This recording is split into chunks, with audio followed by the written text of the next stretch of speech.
Hello guys welcome back to my YouTube channel अस्टम बाबू blog. आज ये ब्लॉग में तोदेरके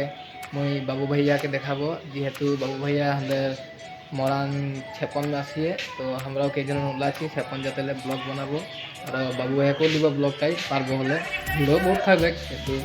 देखबो पारबो जो देखा तुझे बाबू भैया के तो भिडियोटा तोरा लास्ट तक देखबा और चैनल लगे नतुन आसिए जो सब्सक्राइब करबा सब्सक्राइब तो नाखे सब्सक्राइब नतुन नतुन करना और सब्सक्राइब करवा बेल आइकन दबाबा शेयर करवा वीडियो लाइक करवा तबे आरो मके जोश मोटिवेशन लागे जे आरो वीडियोटा आरो नतुन नतुन वीडियो बनाते पारबो। ओरा हे गाइस हमरा এখন 56 80 পাই গলি বাবু দেখতেলে আগলে রখালে ও এইটো ন এই বকা লাইট জ্বলিছে যে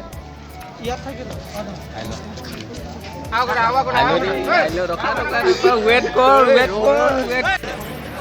तो गाइस देखते पाচ্ছি बहुत विकास राते देखी हुआ है अलग अलग बाबू भाई के तो देखने मुश्किल है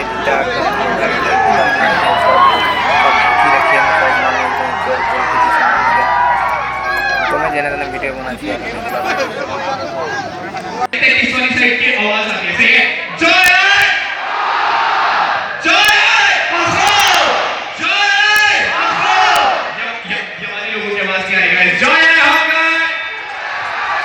तो यार आसाम की जनता से जो मोहब्बत करते हैं वो क्रेजी रहते हैं। फिलहाल और एकदम फुल पावर हो चुके हैं।